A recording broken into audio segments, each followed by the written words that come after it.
कर्मभिः संविदादिना अक्षयं परमात्मानं ज्ञानमूर्तिं नमामि तं। नमो हरिहन्ताणं नमो सिद्धाणं नमो आयर्याणं नमो वत्सायणं नमो लोहे सवसाहुरम्। पंच परमेश्वर भगवान की 1008 श्री आदिनाथ भगवान की परम पूज्य आचार्य भगवान भट्ट अकलंक स्वामी की परम पूज्य आचार्य भगवान गुरुवर विशुद्ध सागर जी महाराज की सनातन जैन धर्म की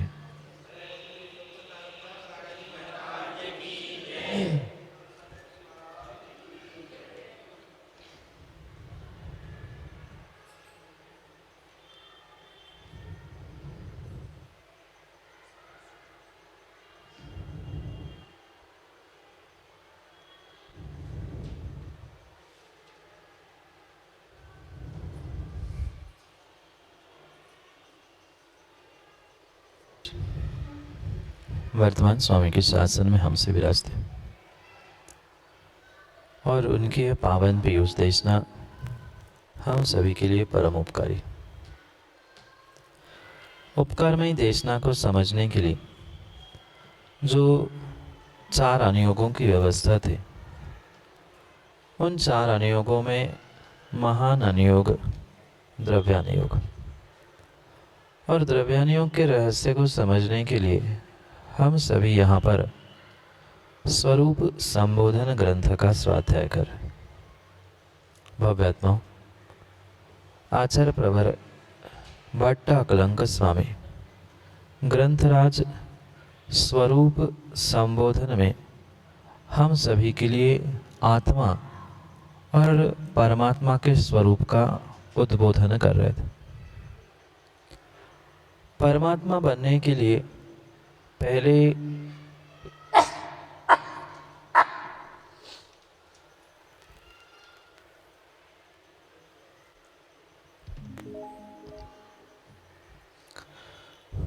परमात्मा बनने के लिए सबसे पहले आत्मा का बोध होना आवश्यक है।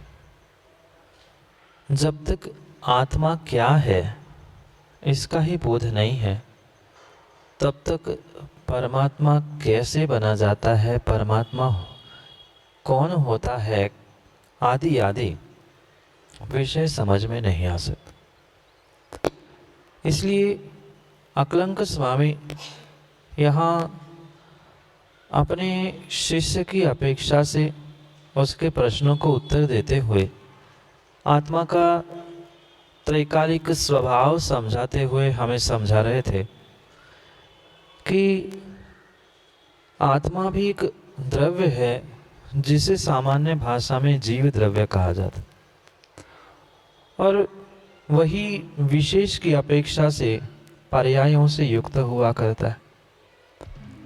ऐसे उस पर्यायों से युक्त जीव द्रव्य को उसके गुणों से भी पहचाना जा सकता है, जो कि कल हमने समझने का प्रयास किया था।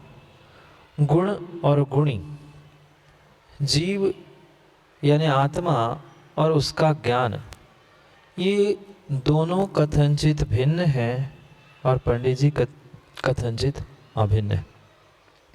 एक शब्द हमने समझा था भिन्ना भिन्न कथनचित, किसी अपेक्षा से भिन्न है और किसी अपेक्षा से अभिन्न है। ऐसे भिन्न अभिन्न ज्ञान से, गुण से जो जीव द्रव्य है, आत्मा है, उसके ही अन्य गुणों का विस्तार करते हुए आगे आचार्य भगवंत हमें समझाने वाले कि ये तो बात समझ में आ गई कि द्रव्य, गुण, पर्याय ये तीनों एक साथ है। बिल्कुल जहाँ द्रव्य वही पर्याय है, वही गुण है। जहाँ आत्मा है वही उसके गुण है, वही उसके पर्याय भी है। पर शिष्य ने पूछा, गुरुजी कम से कम ये तो आप बता दो कि ये जो आत्मा है वो कितनी है, आत्मा का प्रमाण क्या है, और आत्मा के आकार, रूप, रंग या उसका साइज क्या है। प्रश्न समझ में आया? शिष्य ने पूछा, आपने गुण की पर्याय की तो बात कर ली गुरुजी, पर ये भी तो बता दो कि आत्मा का आकार कैसा है, आत्मा का साइज कितना है, कितना छोटा कितना बड़ा, और किस प्रकार की आत्मा होती है। क्योंकि ये तो कई चर्चाएं हमने सुन ली कि आत्मा, जीव, ज्ञान, दर्शन, पर ये तो हमें आज तक आंखों से दिखाई दिया नहीं। जब आंखों से दिखाई दे ही नहीं रहा है तो फिर हम उसके आकार का, उसके साइज का निर्धारण कैसे करें। प्रश्न पूछा शिष्य ने, आत्मा का आकार क्या है, कैसा है। उस आत्मा के आकार को समझाते हुए आचार्य भगवंत 5वें श्लोक को हमें समझाने का प्रयास करते। प्रश्न समझ में आया पंडित जी? आत्मा का आकार कैसा है? आपके शरीर बराबर। पक्का? सचिन, आपकी आत्मा का आकार भी इनके शरीर बराबर है? इन्होंने तो अभी कहा कि आत्मा का आकार पूछा तो उन्होंने कहा मेरे शरीर बराबर। ये मूल विषय समझने की आवश्यकता है। आत्मा का आकार शरीर के बराबर तो हो सकता है, पर अपने अपने शरीर के आकार के बराबर। एक दूसरे के शरीर के आकार का कोई भी आत्मा नहीं होता। और ये बहुत गहरी बात समझने की आवश्यकता है कि आत्मा जो शरीर प्रमाण है, पर फिर भी क्या मात्र शरीर ही प्रमाण है? प्रश्न समझ में आया? ये तो आपने बता दिया कि आत्मा शरीर के बराबर होती है, अपने अपने शरीर के बराबर होती। फिर अगला प्रश्न है कि आत्मा शरीर के बराबर ही होती है क्या? प्रश्न समझ में आया? शरीर आत्मा के बराबर ही होती है कि आत्मा शरीर से छोटी बड़ी भी होती है? सचिन, प्रश्न नहीं आया समझ में? आत्मा जो होती है वह किस आकार की होती है? शिष्य ने पहले प्रश्न पूछा। फिर गुरुजी ने कहा, आत्मा अपने अपने शरीर के आकार के बराबर होती है। चींटी में है तो चींटी बराबर, हाथी में है तो हाथी बराबर, इंसान में है तो इंसान के बराबर। फिर ये उसका आकार तो हो गया, पर गुरुजी क्या आत्मा मात्र इतने ही प्रमाण होती है? आत्मा मात्र शरीर प्रमाण कहेंगे तो भी काम बिगड़ जाएगा। क्योंकि भले ही पर्यायजन्य व्यवस्था में देव, नारकी या छोटी छोटी चींटी आदि आदि पर्याय में भी वह आत्मा आकार में छोटी बड़ी तो हो रही है, पर आत्मा छोटी बड़ी होती है? प्रश्न समझ में आया? आत्मा का आकार तो छोटा बड़ा हो सकता है, पर आत्मा क्या सही में छोटी बड़ी होगी? प्रश्न समझ में आया क्या? आत्मा का आकार तो जिस शरीर में पहुंचता है वैसा ही होता है। फिर हाथी के शरीर में पहुंची हुई आत्मा में और दो चार आत्मा मिलती होगी चींटी की, तभी तो बड़ी होती है। अब समझ में आया? चींटी में जो आत्मा थी वही आत्मा 50, 100, 200, 500 चींटियां मिलके हाथी की आत्मा बनती है ना। फिर क्या हुआ पंडित जी? चींटी में आत्मा थी और हाथी में भी आत्मा है, और चींटी की तो इतनी सी ही आत्मा है, ये तो निर्णय हो गया कि स्वदेह प्रमाण है। तो फिर चींटी की बराबर बराबर थी, तो हाथी में उस जीव को जाने के लिए, उस आत्मा को जाने के लिए 50 जीवों को इकट्ठा करके जाना पड़ेगा ना, तभी तो इतना बड़ा आकार होगा। आकार कैसे छोटा बड़ा होगा, जीव कैसे छोटा बड़ा होगा? जीव तो जीव है, आत्मा तो आत्मा है। तो जो आत्मा है वह छोटी और बड़ी कैसे संभव है?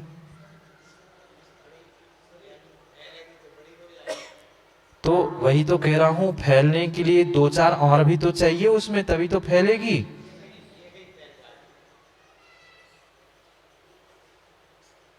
मां 2-4 मिलेगी क्या? नहीं।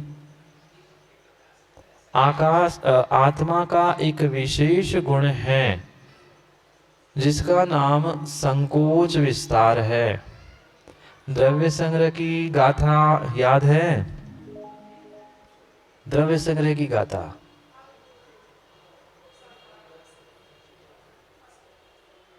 ये उपसंहार अपसपदो चेदा, याद आ गया पंडित जी?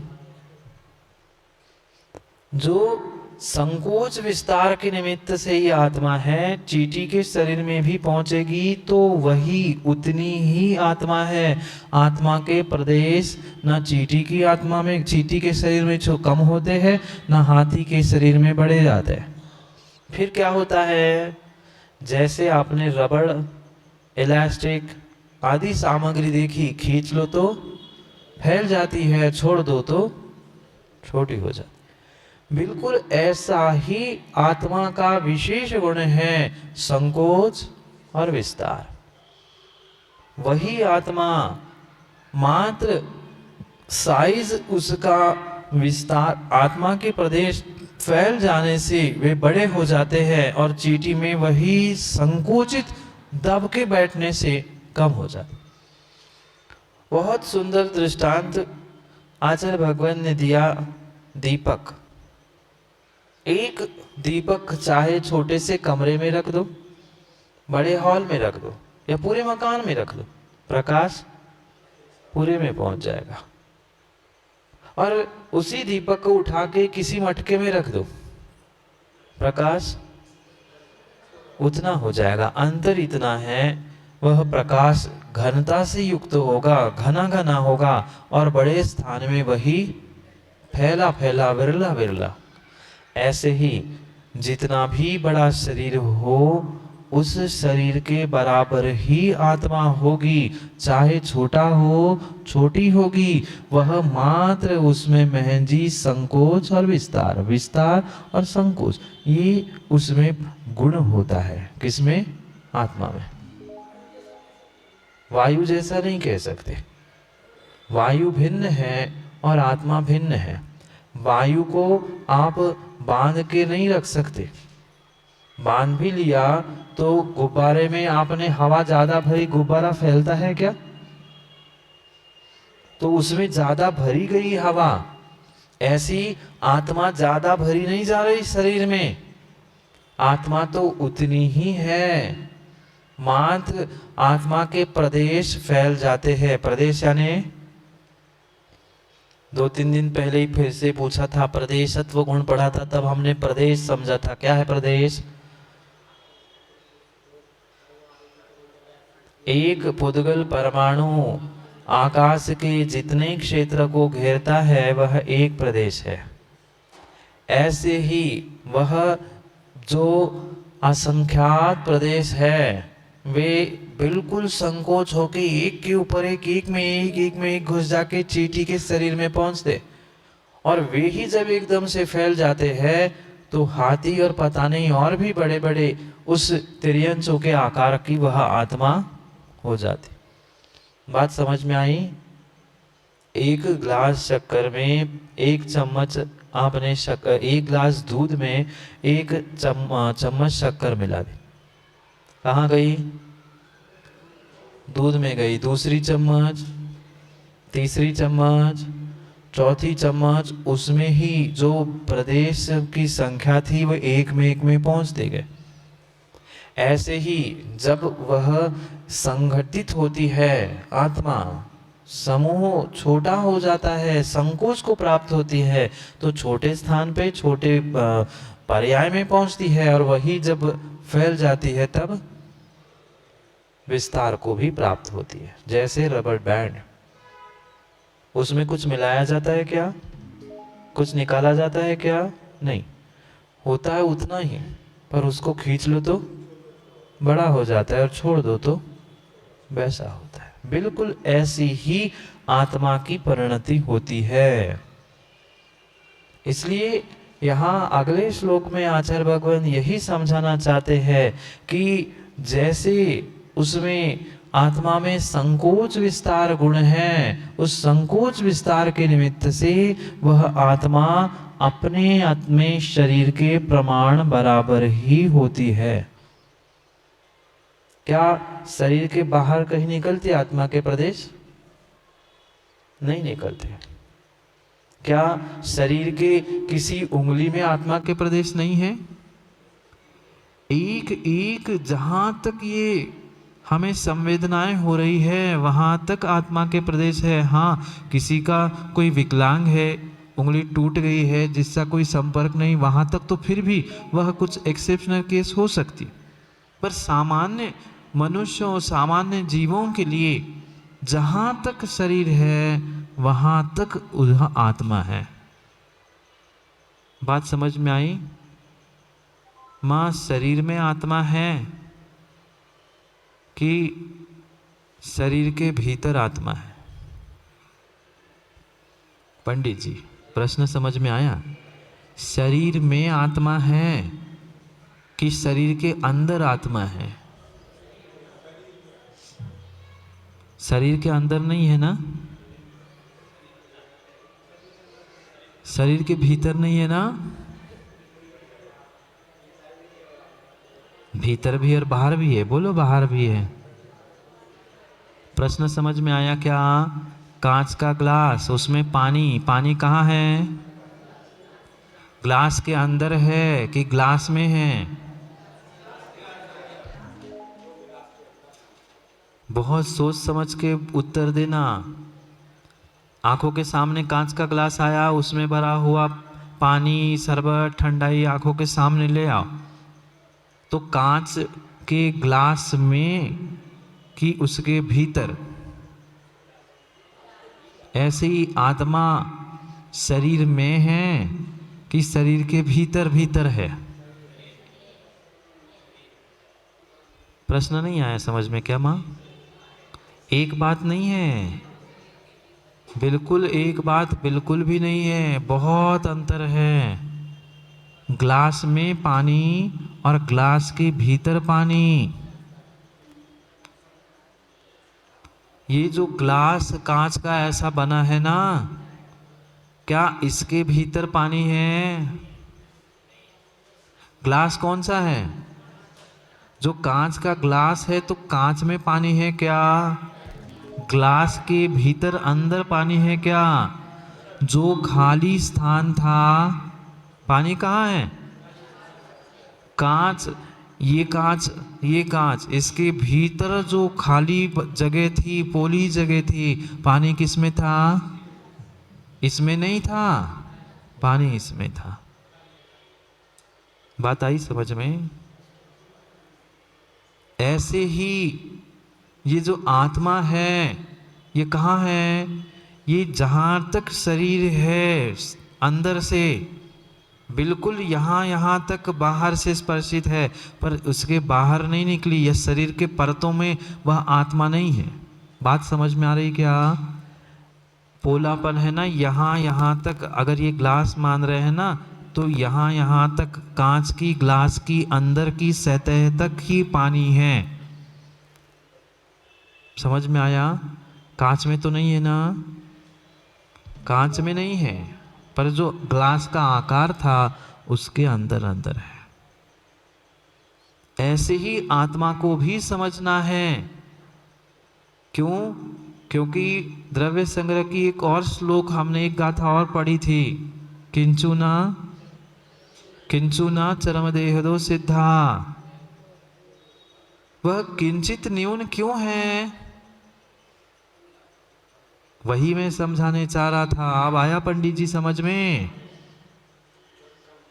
कम क्यों है? किंचित न्यून है, ठीक है, किंचित है, पर न्यून क्यों है? क्योंकि वह सतह के भीतर है, अंदर अंदर है, सतह में नहीं है। पानी कहाँ है? कांच में नहीं है, ग्लास में नहीं है, उसके भीतर जो ग्लास खालीपन है उसमें पानी भरा है। बात आई समझ में? पूरा इसका ही विस्तार श्लोक नंबर 5 में भट्टाकलंग स्वामी ने किया है, इसलिए ये विषय समझना है। दो बातें समझ में आई। स्वदेह प्रमाण तो है ही, स्वदेह प्रमाण वह है ही, पर साथ में वह थोड़ा सा छोटा है, बिल्कुल बराबर नहीं है। माँ गुजिया बनाई ना, गुजिया सांचे के आकार की, बिल्कुल सांचे के आकार की। भले ही हम कहे बिल्कुल सांचे जैसी है, पर सांची नहीं है। सांचे से पंडित जी थोड़ी सी कम है, क्योंकि उसकी सतह भिन्न है। ऐसे ही आत्मा की और शरीर की सतह भिन्न है, पर बिल्कुल उसे स्पर्श है, इसलिए संवेदना तो होगी, पर वह दोनों परिपूर्ण रूप से भिन्न भिन्न है। और उसी कारण से वह जब भी आत्मा मुक्त होती है, भगवान बनते हैं, तो आकार भले ही पुरुषाकार है, पर किंचुना चरम देह दो सिद्धा, सिद्ध किंचित न्यून, थोड़े से कम कम होते हैं। क्यों होते हैं? इस कारण से। आई समझ में बात? इसलिए ये सभी अनेकांत की अपेक्षाओं को समझना आवश्यक है। एक बात हो गई, आत्मा स्वदेह प्रमाण है, पर आत्मा मात्र स्वदेह प्रमाण नहीं है, आत्मा विश्वव्यापी भी है। सचिन भाई, आत्मा विश्वव्यापी है। अभी तो कह रहे थे महाराज जी अपने अपने शरीर के प्रमाण है, अब विश्वव्यापी कैसे हो गई? वही आत्मा सभी आत्माओं को मिला के विश्वव्यापी नहीं, एक जीव की आत्मा, एक जीव द्रव्य, एक आत्मा विश्वव्यापी भी है। कैसे विश्व को व्याप्त करेगी? जो 7 प्रकार के समुद्घात कहे हैं, उन 7 प्रकार के समुद्घातों में जो केवली समुद्घात है, उस केवली समुद्घात का अंतिम चरण जिसे लोक पूर्ण समुद्घात कहा जाता है, उस अपेक्षा से आत्मा विश्वव्यापी भी है। क्योंकि लोक पूर्ण है, दंड, प्रतर, कपाट और फिर लोक पूर्ण समुद्घात। समुद्घात जानते हैं ना? समुद्घात तो जानते हैं ना पंडित जी? कि सचिन वो भी बताना पड़ेगा? अपने मूल शरीर को छोड़े बिना जो आत्मा के प्रदेश बाहर जाकर पुनः शरीर में संकोच को प्राप्त होते हैं, उसे समुद्घात कहा जाता है। 7 प्रकार के समुद्घातों में अंतिम समुद्घात जो केवली भगवान करते हैं अपनी आयु और शेष कर्मों को बराबर करने के लिए, उसे केवली समुद्घात कहते हैं। उसमें से भी चौथा प्रकार का जो लोक पूर्ण यानी पूरे लोक में आत्मा को फैलाने वाला जो समुद्घात है, वह लोक पूर्ण समुद्घात है, और उसी कारण से वह आत्मा विश्वव्यापी भी है। बात समझ में आई? आत्मा अपने अपने शरीर के प्रमाण है, और आत्मा विश्व को व्याप्त करने वाली है। बात आई समझ में? इसलिए वह सर्वगत है। पढ़ते हैं श्लोक को 5 नंबर के, फिर और बहुत अच्छे से एक एक शब्द उसके समझ में आ जाएंगे। स्वदेह प्रमितश्चायं ज्ञान मात्रोऽपि नैव सः ततः सर्वगतश्चायं विश्वव्यापी न सर्वथा। पढ़ो एक साथ।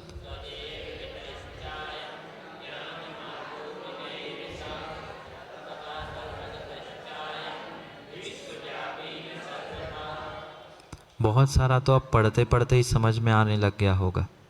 श्लोक पढ़ते पढ़ते ही अब बहुत सारे विषय और भगवान भट्ट अकलंग स्वामी की अपेक्षाओं को समझना अब थोड़ा थोड़ा और आसान हो जाएगा। शब्द ही कह रहे हैं स्वदेह प्रमितः च अयम। यह जो आत्मा है वह कैसी है? स्वदेह प्रमाण है। प्रमित यानी प्रमाण, स्वदेह प्रमाण ही है, पर कब? न सर्वथा। सबसे आखिरी का शब्द पढ़ो, श्लोक के सबसे आखिरी में लिखा है न सर्वथा नैव सहा। ऊपर भी लिखा है ऐसा सर्वथा नहीं है भैया। स्वदेह प्रमाण तो है पर सर्वथा नहीं, अनेकांत से है। क्यों?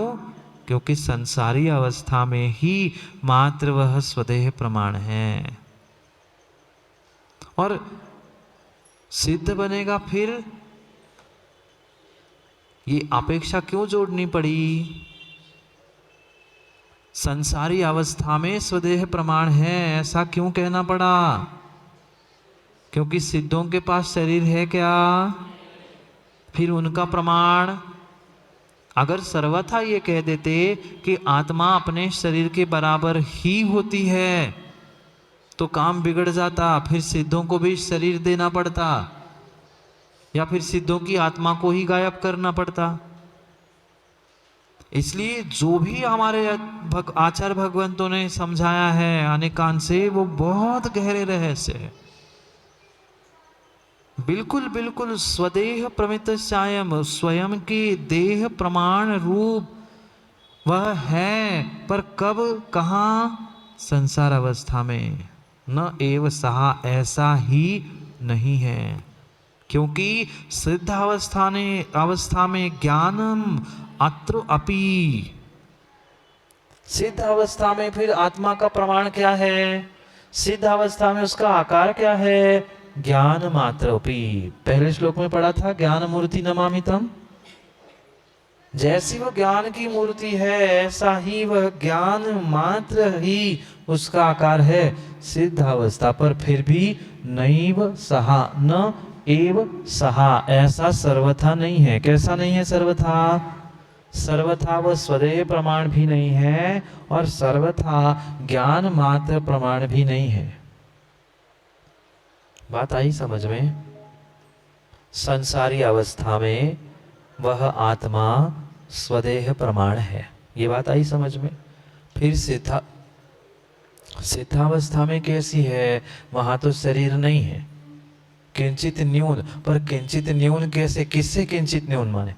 हमारे लिए तो वह चरम पर्याय वर्तमान में है नहीं। ये तो परम सत्य है कि किंचुना चरम देह दुष्य था, चरम शरीर से किंचित न्यून। पर अब चरम शरीर ही नहीं बचा, हमारे पास साचा ही नहीं बचा। अब गुजिया के आकार के लिए हम छोटा सा, किससे छोटा? किससे छोटा? साचा पर छाचा सामने है ही नहीं, अब साचे से छोटा कैसे कहे? जिस चरम शरीर से छोटा था वो चरम शरीर जब सामने है नहीं है तो किससे छोटा कहेंगे? इसलिए चरम शरीर उससे छोटा ये ना कहते हुए उन्होंने कहा ज्ञान मात्रोपी। सिद्ध अवस्था में सिद्ध आत्मा की जो आकार है, जो आकृति है, वह ज्ञान मात्र है। पर संसारी अवस्था में स्वदेह प्रमित, स्वदेह प्रमाण है। अपने अपने शरीर के प्रमाण तो है, पर जैसे ही सिद्ध बनते हैं वहां शरीर नहीं बचा। वह चरम शरीर से छोटा तो हो गया, पर वर्तमान की अपेक्षा से हम उसको कैसा आकार माने? तो ज्ञान मात्र। क्योंकि जितने में ज्ञान है उतने में ही आत्मा है, और जितने में आत्मा है उतने में ही ज्ञान है। पुनः कांच का गिलास सामने लो, उसमें भरा हुआ पानी या शरबत लिखो। अब पुनः महसूस करो क्या ज्ञान और आत्मा की ऐसा ज्ञान ऐसा ही आत्मा में भरा है जैसे ग्लास में पानी भरा है? प्रश्न आया कि पहले समझ में बताओ। पंडित जी, एक कांच का ग्लास है, उसमें शरबत भरा है, क्योंकि पानी कांच के कलर जैसा होगा इसलिए कह रहा हूं शरबत भरा है, रंगीन है। अब ये समझना है कि जो कांच में भरा हुआ शरबत है, ऐसे ही आत्मा में भरा हुआ ज्ञान है क्या? नहीं आया समझ में? आत्मा में जो ज्ञान है वह क्या कांच के ग्लास में भरे हुए रंगीन शरबत की जैसा है? महेंद्र जी, फिर कैसा है? हाँ कहोगे सो कारण बताना पड़ेगा, ना कहोगे सो कारण बताना पड़ेगा। है कौन? शरबत? सिद्धावस्था की बात, हाँ वो ठीक है, सिद्धावस्था में बोलो, आप बोलो फिर मैं सिद्धावस्था की मात्र पूछ नहीं रहा हूं, मैं तो आत्मा और ज्ञान की बात पूछ रहा हूं। जो आत्मा जीव द्रव्य है उसमें जो ज्ञान है वो कैसा है? जैसे ग्लास में भरे हुए रंगीन शरबत के जैसे। पंडित जी प्रश्न आया क्या समझ में? अब एक और शब्द बोल देता हूं, उत्तर बहुत आसान हो जाएगा। थोड़ी सी हिंट दे देता हूं कि आत्मा में ज्ञान कैसे है? जैसे किसी ग्लास में भरे हुए शरबत की जैसे, कि शरबत में मिलाई गई शक्कर जैसे। जैसे कह रहा हूं, अभी दृष्टांत है इसलिए। बात आई समझ में? भले ही अलग से नहीं मिला है ज्ञान, पर दृष्टांत को समझने के लिए कह रहे हैं। जैसे वह शरबत, उसका रंग, उसकी शक्कर, उसकी मिठास उस पानी में मिलके ही जो शरबत बना है, ज्ञान बिल्कुल आत्मा में ऐसा ही मिला हुआ है। कांच जैसा नहीं है, ग्लास जैसा नहीं है। क्योंकि अभी अभी हमने समझा कांच के ग्लास जैसा शरीर था और उसके भीतर ज्ञान रूपी शरबत था, आत्मा रूपी शरबत था। पर अब आत्मा और ज्ञान को समझने के लिए हमें कांच के ग्लास को नहीं देखना, अब उसके भीतर की सामग्री को ही देखना है। बात आई समझ में? एक बात नहीं है, ये बहुत सूक्ष्म और बहुत सूक्ष्म बातों को पकड़ने की आवश्यकता है। अन्यथा कल कोई भी आएगा और कोई भी कुछ कह के हमें घुमा के चला जाएगा, हम फिर कंफ्यूज। इसलिए ये भी समझना आवश्यक है। अब आया समझ में? शरबत, गर्मी पड़ रही है तो शरबत समझ में आए? शरबत नहीं समझना है, ज्ञान और आत्मा को समझना है। सही बात है, शरबत ही नहीं आए तो सर्वज्ञ कहां से समझ में आए पंडित जी? शरबत ही नहीं समझ में आ रहा है, पुद्गल के दृष्टांत जब नहीं आ रहे समझ में, तो फिर सर्वज्ञ के और आत्मा के दृष्टांत कैसे समझेंगे? शरबत तो समझ में आया ना, अब आत्मा भी समझ में आ जाएगी। तो ज्ञान मात्र क्यों कहा? वो तो सिद्धावस्था तो ठीक है, वहां शरीर नहीं था, आवरण नहीं था, कांच नहीं था, वो तो जम गए। जम गए जैसे बर्फ जमता है, आइसक्रीम जमता है, वो साचा निकाल दो, बन गया वो आइसक्रीम कुल्फी। ऐसे ही वो जम तो गया है, इसलिए उसका बाहर का साचा शरीर नहीं है सिद्धावस्था में, पर वह साचे में आत्मा नहीं है। शरीर में आत्मा, शरीर की परतों में नहीं है, बिल्कुल कांच के परत के पास है आत्मा भी और ज्ञान भी। पर ज्ञान और आत्मा का परस्पर में संबंध वैसा नहीं है। जहां ज्ञान है, यहाँ अगर ये कांच की ग्लास की सतह मानी, यहाँ पानी है तो वहीं पर शरबत है, वहीं पर क्या है? रंग है, वहीं पर शक्कर है, इसके अंदर नहीं, यहाँ तक। अब कांच को अलग कर दिया, ग्लास को अलग कर दिया, माना कि ये पानी की है सतह, तो पानी की सतह में ही जहां पानी की सतह खत्म होती है वहीं तक वह मिठास, कलर सब कुछ है। बात आई समझ में? शरीर की सतह के अंदर पानी की सतह, आत्मा की सतह है, तो आत्मा की सतह जितनी जहां तक है वहीं तक बराबर ज्ञान है। इसलिए ज्ञान मूर्ति और ज्ञान मात्र। अपि न एवसा ऐसा ही है, ऐसा सर्वथा नहीं है। क्यों नहीं है? क्योंकि दोनों बातें कहनी थी ना, स्वदेह प्रमाण भी है और ज्ञान मात्र भी है। ये विषय क्या चल रहा है? शिष्य ने प्रश्न पूछा था, आत्मा का आकार, आत्मा का प्रमाण क्या है? संसार अवस्था में स्वदेह प्रमाण है और वही सिद्ध अवस्था में ज्ञान मात्र प्रमाण है, पर ये भी सर्वथा नहीं। क्यों? ततः सर्वगतश्चायम विश्वव्यापी न सर्वथा। इसलिए ये आत्मा सर्वगत है। ये जो आत्मा है ना, सभी में पाई जाती है, पाई जाती है सब में, एक एक आत्मा नहीं। मेरी आत्मा भी आप में पाई जाती है। हाँ, बात हजम नहीं होगी, थोड़ी देर बाद हो जाएगी। मेरी आत्मा भी, मेरी तो छोड़ दो, ये जो पार्श्वनाथ भगवान बैठे ना, उनकी भी आत्मा आप में पहुंची। बात आई कुछ समझ में? पहले ही हमने विषय समझा था, इसलिए बहुत सारा विषय मैंने बहुत सारी भूमिका पहले ही बना ली थी। अभी अभी जहां से शुरू किया था वहां से पुनः विषय को याद कर लो। पूरे विश्व में और आत्मा में नहीं, मैं तो कहता हूं इसमें भी आत्मा पहुंची। हाँ, इसमें भी आत्मा है, इसमें भी आत्मा है, इसमें भी आत्मा पहुंच चुकी है। पहुंच गई? आप पहुंच जाओ बस। पुद्गल में भी, धर्म में भी, अधर्म में भी, सब में आत्मा सर्वगत हो गई, सभी में स्थान प्राप्त कर लिया। कैसे हो गए? पेन में, कागज में, पुस्तक में, पुद्गलों में भी आत्मा पहुंची। वनस्पति तो फिर भी समझ में आए वो वनस्पति का है, पर ये जो शुद्ध पुद्गल है, उस शुद्ध पुद्गल में, पुद्गल परमाणु में भी आत्मा, पंडित जी। अभी तो मनुष्य में आत्मा, जीव में आत्मा, ये तो समझ में आ रहा था। ये कुछ ज्यादा नहीं हुआ? पुद्गल में आत्मा, शरीर नहीं, मैं तो इस पेन में कह रहा हूं, इस पेन में आत्मा, आत्मा इसमें पहुंच चुकी है। एक एक पुद्गल परमाणु को आत्मा ने स्पर्श कर लिया है। और कह दूं, अब समझ में और आ जाएगा। विश्व व्यापी समुद्घात जब जब होता है, तब क्या पुद्गल में आत्मा नहीं पहुंचती? क्या यहां तक आत्मा आ गई और पंडित जी इधर से निकल गई?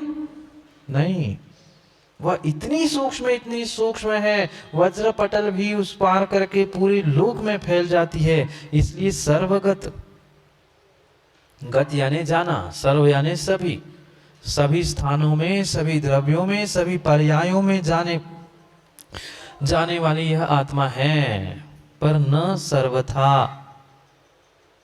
बार बार आचार्य भगवंत कह रहे हैं प्रत्येक पंक्ति के अंत में, ऐसा ही नहीं है, ऐसा भी है।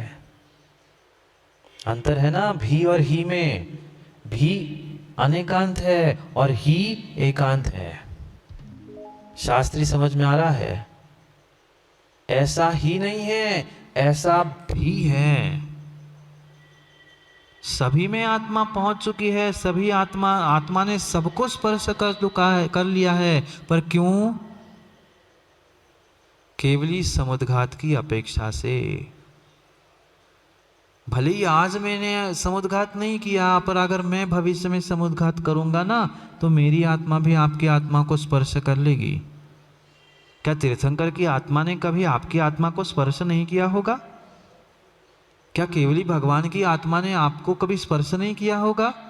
अगर उन्होंने समुद्घात किया है तो उन्होंने हमारी आत्मा को भी स्पर्श किया है। हमारी आत्मा में ही अवगाहना करके वे पुनः अपने शरीर, अपने स्थान पे पहुंचे। पर फिर भी देखो हम कैसे हैं। साक्षात तीर्थंकर भगवान के आत्मा के प्रदेश मेरे आत्मा के प्रदेशों के साथ मिल गए, पर हम नहीं मिल पाए। मिले कि नहीं पंडित जी? मिलेंगे नहीं, मिल चुके। आपकी आत्मा क्या पंचम काल में ही मात्र बनी है कि उसके पहले नहीं थी क्या आत्मा? फिर जब केवली भगवान ने कोई ना कोई केवली भगवान ने समुद्घात किया था, तब आप क्या निर्जीव थे, अजीव थे?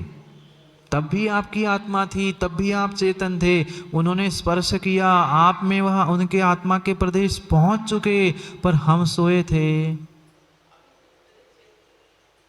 हो सकता है, अभी भी हो सकता है विदेह क्षेत्र में हो, कहीं अन्य दूसरे विदेह में या अन्य जहां जहां से भगवान वर्तमान में बन रहे, तीर्थंकर हो रहे, केवली बन रहे, उन्होंने समुद्घात किया हो, क्या पता। इसलिए सर्वगतः च अयम, पर विश्वव्यापी न सर्वथा। विश्वव्यापी है और विश्वव्यापी होने से सर्वगत भी है, पर फिर भी न सर्वथा। बात आई समझ में? सर्वगत को दो प्रकार से समझने की आवश्यकता है। समुद्घात के अपेक्षा से तो समझ ही लिया, पर आत्मा क्या सर्वगत विश्वव्यापी ना होते हुए भी तीन लोक में नहीं है? पुनः समझना। पटेरा शास्त्री, समुद्घात की तो बात समझ में आ गई, एक आत्मा ने पूरे तीन लोक को व्याप्त कर लिया। क्या उसके अलावा आत्मा सर्वगत नहीं है?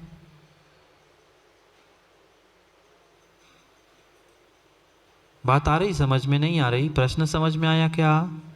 केवली भगवान की तो बात समझ में आ गई, केवली भगवान ने इस पुद्गल को स्पर्श कर लिया इसलिए उसके सर्वगत हो गई, पर आत्मा जीव द्रव्य सभी स्थानों पे है कि नहीं? तीन लोक में ऐसा कौन सा स्थान है माँ जहां जीव नहीं पहुंचता? सुबह ही छड़ाला में पंडित जी हम पढ़ रहे हैं, तीन लोक का कौन सा ऐसा स्थान है जहां निगोदिया जीव नहीं है? 8 स्थानों को छोड़ के। 8 स्थान भी छोड़ दिए तो वहां तो आत्मा तो है ही। वहां केवली भगवान का शरीर हो, देव नारकियों का शरीर हो, वहां एक आत्मा तो है, तो वो भी सर्वगत हो गया। बात समझ में आई का? सर्वगत यानी सभी जगह पहुंचना। एक आत्मा समुद्घात की अपेक्षा से तो पहुंच रहा है, पर अनेक आत्मा की अपेक्षा से भी तीन लोक खचाखच भरा हुआ है। कोई ऐसा स्थान है क्या? पंडित जी बताओ ना, तीन लोक में कौन सा ऐसा स्थान है जहां जीव नहीं है? चाहे निगोदिया हो, त्रस हो, स्थावर हो, किसी ना किसी प्रकार से वह जीव ने सर्वगत कर लिया, सर्वव्याप्त कर लिया है, विश्वव्याप्त कर लिया है।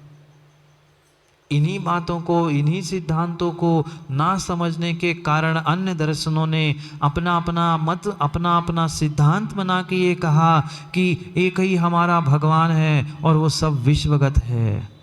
पत्तों पत्तों में ब्रह्मा है, पेड़ पेड़ में, पत्थर पत्थर में है, पर वो ब्रह्मा नहीं है, प्रत्येक का ब्रह्मा भिन्न है। भगवान एक नहीं है, वो तो भगवान भगवान बन चुके। भगवान की आत्मा समुद्घात की अपेक्षा से हम में स्पर्श कर चुकी है, और मैं भगवान आत्मा सभी पदार्थों में, सभी द्रव्यों में और तीन लोक में व्याप्त हूं, इसलिए ये भगवान को या आत्मा को सर्वगत माना गया। ये सर्वथा मानने का ही फल है कि उन्होंने अपने अपने एकांत मंत्र स्थापित किए। ऐसे भी दर्शन हैं, ऐसे भी दर्शन हैं जो स्पष्ट रूप से कहते हैं कि हमारा भगवान तो एक ही है, वे सभी उनके प्रतिबिंब है, उनसे ही उन्होंने सब कुछ प्राप्त किया है। पेड़ पेड़, पत्ते पत्ते, पत्थर पत्थर भगवान हैं। हम भगवान मानते हैं, पर भगवान आत्मा रूप, शक्ति रूप मानते हैं।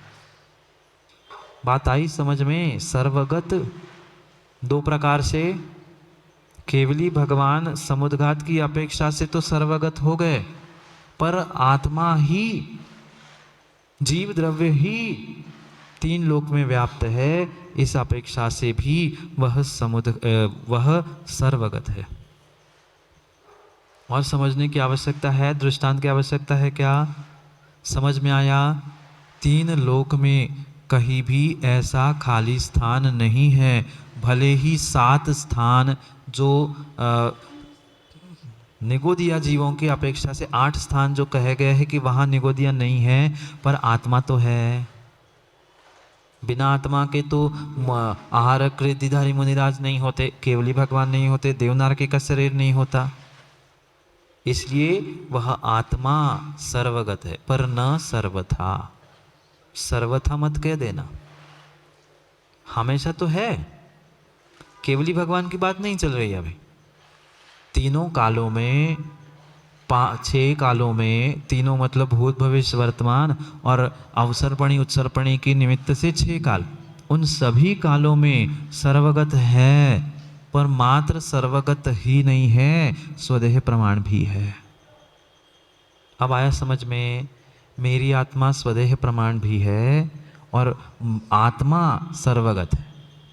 विशेष बात समझना, मेरी आत्मा स्वदेह प्रमाण है पर आत्मा सर्वगत है। क्यों? और भी एक अपेक्षा हो सकती है, बता सकते हैं आप?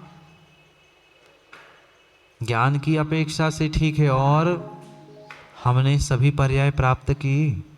अनंत काल से चंद पर्यायों को छोड़कर हमने सभी आत्मा ने तो प्राप्त की, तो सर्वगत हो गया कि नहीं?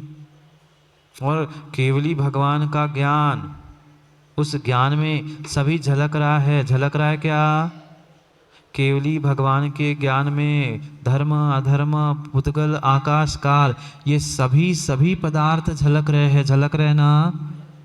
तो फिर वह सभी झलकने की अपेक्षा से सर्वगत हो गया क्या? अनेक अपेक्षा लगाई जा सकती है, निर्णय हमें स्वयं की क्षयोक्षम और बुद्धि की अपेक्षा से करना होगा। बात समझ में आई? स्वदेह प्रमितश्चायम ज्ञान मात्रोपि नहीं वसा। सर्वथा ऐसा ही नहीं है, ऐसा भी है, ऐसा भी है, ऐसा भी है। ऐसा कहेंगे तो कभी तत्व में, धर्म में, आगम में खींचातानी हो नहीं सकती। बात आई समझ में? संसार अवस्था में जीव अपने अपने शरीर प्रमाण है, सिद्ध अवस्था में ज्ञान मात्र प्रमाण है, पर सर्वथा नहीं, क्योंकि अपेक्षा पहले ही कह दी हमने, संसार अवस्था में, सिद्ध अवस्था में, इसलिए वह सर्वथा नहीं हुआ। पुनः कह रहे हैं वही विश्वव्यापी भी है, विश्व को व्याप्त करने वाला भी है और विश्व में व्याप्त होने वाला भी है। दो बातें भिन्न हैं। विश्व को व्याप्त करने वाला और विश्व में व्याप्त होने वाला। बातें समझ में आई? इतना तो पढ़ा है ना, कर्ता ने कर्म को करण से संप्रदान के लिए अपादान से अलग। अधिकरण में पेपर संबंध काकी के रारी ने एक अधिकरण रूप है। विश्वव्यापी बहुत कुछ समझना पड़ेगा, तब जाके माँ आगम के रहस्य समझ में आएंगे। लोग समझते हैं पंडित जी हमने 4-6 ग्रंथ पढ़ लिए, हम ज्ञानी हो गए। बिना व्याकरण के आगम का निर्णय हो नहीं सकता। किसी अनुयोग का निर्णय आप सही से तत्व का निर्णय नहीं कर सकते। पूर्ण रूप से वे संस्कृत प्राकृत दोनों में से किसी एक व्याकरण पे अच्छी कमांड सचिन होनी चाहिए, तब जाके आगम के रहस्य समझ में आएंगे। नहीं तो वहां कुछ लिखा होगा और हम कुछ और ही विभक्ति समझ के कुछ और ही अर्थ कर देंगे। विश्व में व्याप्त और विश्व को व्याप्त, काकी के रारी रे नानी ने, ये संबंध विभक्ति है, सप्तमी विभक्ति है। और मैं पेपर ये अधिकरण है। अंतर आ रहा है ना समझ में? इतने तो पढ़े लिखे होंगे ही, हमसे तो ज्यादा ये पीएचडी वगैरह कर रहे हैं, तुम बताओ। विश्व में व्याप्त और विश्व को व्याप्त, अंतर आना समझ में? विश्व को व्याप्त कर लिया और विश्व में व्याप्त हो गया। दोनों प्रकार से उसको अर्थ कर सकते, चाहे विश्वव्यापी को या सर्वगत को। जैसे हमारा अभिप्राय होगा, जैसी अपेक्षा होगी, बिल्कुल वैसा काम होगा। दो बातें समझ में आई भिन्न भिन्न? विश्व में व्याप्त होना और विश्व को व्याप्त करना। अब दृष्टांत दूं क्या पुनः शरबत का? प्यास लगाएगी पंडित जी का। समझ में आया? ग्लास में पानी व्याप्त है, पानी ने ग्लास को व्याप किया है। अंतर आया समझ में? शक्कर शरबत में व्याप्त है और शरबत ने ग्लास को व्याप्त किया है। बहुत सूक्ष्म अंतर है, बहुत थोड़ा सा अंतर है, पर अंतर है। अंतर आया समझ में? अब शरबत पीने मतलब समझने की तो आवश्यकता नहीं है। समय हो गया है। सर्वव्यापी भी है, विश्वव्यापी भी है, सर्वगत भी है, ज्ञान मात्र भी है, स्वदेश शरीर प्रमाण है, पर न सर्वथा। ये दो शब्द ऐसे ऐसे रट के रखना माँ, बाकी कुछ याद हो नहीं हो, पर न सर्वथा ये हमेशा याद रखना। कोई कुछ कह भी रहा है ना तो उसको भी सुन लो, मान लो, ठीक है भाई वो झूठ भी बोल रहा है पर उसकी अपेक्षा से वो सही बोल रहा है, ठीक है, न सर्वथा। तू अपनी अपेक्षा से झूठ बोल रहा है, ठीक है, तू अपनी अपेक्षा से झूठ सही, पर तू अपने कौन अपनी अपेक्षा से झूठ मानता है? हर कोई अपनी अपेक्षा से सच मानता है, ठीक है, तू अपनी अपेक्षा से सच होगा पर मेरी अपेक्षा से तो तू झूठ।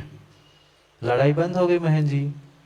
घर परिवार समाज की लड़ाई अपने आप बंद हो जाएगी। ठीक है, तू अपने आप को सच मान रहा है, तेरी अपेक्षा से तू सच हो सकता है, मेरी अपेक्षा से झूठ है, तू अपनी अपेक्षा में रहे, मैं अपने में रहूं। न सर्वथा, सर्वथा ऐसा नहीं है।